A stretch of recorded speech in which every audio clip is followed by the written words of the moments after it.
ಹಾಸನ ಜಿಲ್ಲೆಯಲ್ಲಿ ಕಳೆದ 43 ದಿನಗಳಿಂದ ನಿರಂತರವಾಗಿ ಆಗ್ತಿರತಕ್ಕಂಥ ಹೃದಯಾಘಾತ ಪ್ರಕರಣಗಳು ಜಿಲ್ಲೆಯಲ್ಲಿ ಒಂದು ರೀತಿ ಆತಂಕವನ್ನು ಸೃಷ್ಟಿ ಮಾಡಿ ಅದರಲ್ಲೂ ಕೂಡ 20 ವರ್ಷದ ಒಳಗಿನವರು 50 ವರ್ಷದ ಒಳಗಿನವರು ಹಲವಾರು ಜನರ ಸಾವು ಸಹಜವಾಗಿಯೇ ಒಂದು ರೀತಿ ಆತಂಕ ಸೃಷ್ಟಿ ಮಾಡಿದೆ. ಜೂನ್ 13ನೇ ತಾರೀಕು ಏನು ಹಾಸನ ನಗರದ ರಾಜಘಟ್ಟದ ಬಳಿ ಕಾರ್ನಲ್ಲಿದ್ದಂಥ ದೇವರಾಜ್ ಅಂತಕ್ಕಂಥ 43 ವರ್ಷದ ವ್ಯಕ್ತಿ ಮೃತಪಟ್ಟಿರ್ತಾರೆ. ಅವರಿಗೆ ಹೃದಯಾಘಾತದ ಸಾವು ಅಂತೇಳಿ ಈಗಾಗಲೇ ಮರಣೋತ್ತರ ಪರೀಕ್ಷೆ ದೃಢಪಟ್ಟಿದೆ. ಆದರೆ ಕುಟುಂಬ ಸದಸ್ಯರು ಹೇಳ್ತಕ್ಕಂಥದ್ದು ಅತ್ಯಂತ ಹೆಲ್ದಿಯಾಗಿದ್ದಂಥ ಮನುಷ್ಯ, ಪ್ರತಿ ವರ್ಷ ಆರೋಗ್ಯ ತಪಾಸಣೆಯನ್ನು ಮಾಡಿಸ್ಕೊಳ್ತಾ ಇದ್ರು. 3 ತಿಂಗಳ ಹಿಂದಷ್ಟೇ ಏನು ಬಿ ಪಿ ಚೆಕ್ ಮಾಡಿಸ್ಕೊಂಡಿದ್ರು, ECG ಮಾಡಿಸ್ಕೊಂಡಿದ್ರು, ಮತ್ತು ಲಿಪಿಡ್ ಪ್ರೊಫೈಲನ್ನು ಕೂಡ ಮಾಡಿಸ್ಕೊಂಡಿದ್ರು. ಎಲ್ಲವೂ ಕೂಡ ನಾರ್ಮಲ್ ಇತ್ತು. ಆದರೆ ದಿಢೀರ್ ಅಂತೇಳಿ ತಮ್ಮ ಪತಿ ಮೃತಪಟ್ಟಿದ್ದಾರೆ ಅಂತಕ್ಕಂಥ ಮಾಹಿತಿಯನ್ನು ಪತ್ನಿ ಕೊಡ್ತಾ ಇದ್ದಾರೆ. ಅದು ನಿಜವಾಗಲೂ ಕೂಡ ಆ ಒಂದು ಮರಣೋತ್ತರ ಪರೀಕ್ಷೆಯಲ್ಲಿ ಏನಿದೆ, ಅದರಲ್ಲಿರ್ತಕ್ಕಂಥ ಅಡಗಿರ್ತಕ್ಕಂಥ ಅಂಶಗಳೇನು, ನಿಜವಾಗ್ಲೂ ಕೂಡ ಅವರು ಹೆಲ್ದಿಯಾಗೇ ಇದ್ರ ಅಂತಕ್ಕಂಥ ಕೂಡ ಸಹಜವಾಗಿ ಪ್ರಶ್ನೆಗಳಿದ್ದಾವೆ. ನಮ್ಮ ಜೊತೆ ಮಾತಾಡಲಿಕ್ಕೆ ಹೃದ್ರೋಗ ತಜ್ಞರಾಗಿರ್ತಕ್ಕಂಥ ಡಾಕ್ಟರ್ ಆಶಿಷ್ ಇದ್ದಾರೆ, ನಮ್ಮ ಜೊತೆಗಿದ್ದಾರೆ. ಅವರು ಕೂಡ ಈ ಒಂದು ಮರಣೋತ್ತರ ಪರೀಕ್ಷೆ ವರದಿ ನೋಡಿದ್ದಾರೆ. ಸರ್ ಹೇಳಿ ಸರ್, ಈಗ ಮೊದಲನೇದಾಗಿ ನೀವು ವರದಿ ನೋಡಿದಿರಿ, ನಿಮ್ಮ ಫಸ್ಟ್ ರಿಯಾಕ್ಷನ್ ಏನು ಹೇಳ್ತೀರಿ? ಸೊ ಪೇಷಂಟ್ ಬಗ್ಗೆ ನನಗೆ ಗೊತ್ತಿಲ್ಲ. ನಾನು ಅದು ಪೋಸ್ಟ್ಮಾರ್ಟಮ್ ರಿಪೋರ್ಟ್ ನೀವೇನು ಶೇರ್ ಮಾಡಿದ್ರಿ ಅದನ್ನು ನಾನು ಸ್ಟಡಿ ಮಾಡಿದ್ದೀನಿ.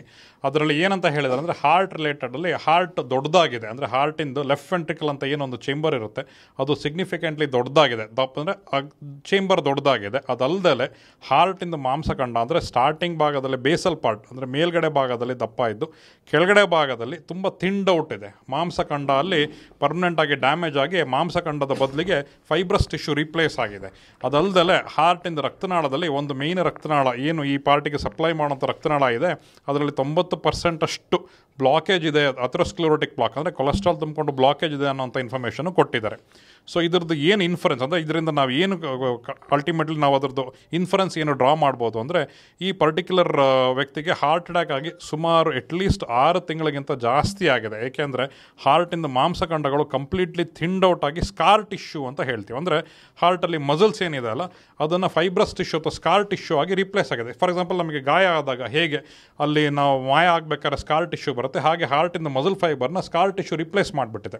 ಇದಾಗೋದಕ್ಕೆ ಸಿಗ್ನಿಫಿಕೆಂಟ್ಲಿ ಟೈಮ್ ಆಗಬೇಕು. ಹಾರ್ಟ್ ಅಟ್ಯಾಕ್ ಆಗಿ ಸ್ವಲ್ಪ ಟೈಮ್ ಆಗಬೇಕು. ಅದಲ್ಲದೆ ಹಾರ್ಟಿನ ಚೇಂಬರು ದೊಡ್ಡದಾಗಿದೆ ಅಂತ ಹೇಳಿದ್ರೆ ಹಾರ್ಟ್ ಅಟ್ಯಾಕ್ ಆಗಿ ಹಾರ್ಟಿಂದು ಪಂಪಿಂಗ್ ಫಂಕ್ಷನ್ ಕಮ್ಮಿ ಆಗಿ ಅದನ್ನು ಕಾಂಪನ್ಸೇಟ್ ಮಾಡೋದಕ್ಕೆ ಹಾರ್ಟಿನ ಚೇಂಬರ್ಸ್ ದೊಡ್ಡದಾಗಿದೆ. ಸೊ ಇದನ್ನು ನಾವು ಕ್ರೋನಿಕ್ ಹಾರ್ಟ್ ಫೇಲ್ಯೂರ್ ಅಂತ ಹೇಳ್ತೀವಿ ಅಥವಾ ಕ್ರೋನಿಕ್ ಕಂಡೀಷನ್ಸ್ ಅಂದರೆ 6 ತಿಂಗಳಿಗಿಂತ ಜಾಸ್ತಿ ಆಗಿರಬಹುದು. ಸೊ ಈ ಪರ್ಟಿಕ್ಯುಲರ್ ಇನ್ಫರೆನ್ಸ್ ಏನು ಇವ್ರಿಗೆ ಅಂದರೆ ಇಸ್ಕೆಮಿಕ್ ಕಾರ್ಡಿಯೋಮಯೋಪತಿ ಅಂತ ಹೇಳ್ತೀವಿ. ಅಂದರೆ ಹಾರ್ಟಿಂದ ರಕ್ತನಾಳದಲ್ಲಿ ಬ್ಲಾಕೇಜ್ ಬಂದು ಹಾರ್ಟ್ ಅಟ್ಯಾಕ್ ಆಗಿ ಹಾರ್ಟಿಂದ ಮಾಂಸಖಂಡಗಳು ಡ್ಯಾಮೇಜ್ ಆಗಿ ಅದನ್ನು ಸ್ಕಾರ್ ಟಿಶ್ಯೂಗೆ ರಿಪ್ಲೇಸ್ ಮಾಡಿ ಹಾರ್ಟಿನ ಚೇಂಬರ್ ದೊಡ್ಡದಾಗಿ ಹಾರ್ಟ್ ಫೇಲ್ಯೂರಲ್ಲಿ ಹೋಗಿರ್ತಾರೆ. ಇವ್ರು ಯಾಕೆ ಸಿಂಪ್ಟಮ್ಯಾಟಿಕ್ ಇಲ್ಲ, ಯಾಕೆ ಇವ್ರಿಗೆ ಇಷ್ಟೆಲ್ಲ ಆದ್ರೂ ಗೊತ್ತಾಗಿಲ್ಲ. ಕೆಲವು ಸಲ ಸಕ್ಕರೆ ಕಾಯಿಲೆ ಇರೋವಂಥವರಿಗೆ ಪೇಯ್ನ್ ಸೆನ್ಸೇಷನ್ ಗೊತ್ತಾಗೋದಿಲ್ಲ. ಅವ್ರಿಗೇನಾದ್ರು ಆಟೋನಮಿಕ್ ನ್ಯೂರೋಪತಿ ಆಗಿದ್ದರೆ ಹಾರ್ಟಿಗೆ ಸಪ್ಲೈ ಮಾಡೋವಂಥ ನರ್ವ್ ಸಿಸ್ಟಮ್ ಏನಾದ್ರು ಡ್ಯಾಮೇಜ್ ಆಗಿದ್ದರೆ ಆವಾಗ ಅವರಿಗೆ ಪೇಯ್ನ್ ಪರ್ಸೆಪ್ಷನ್ ಆಗೋದಿಲ್ಲ.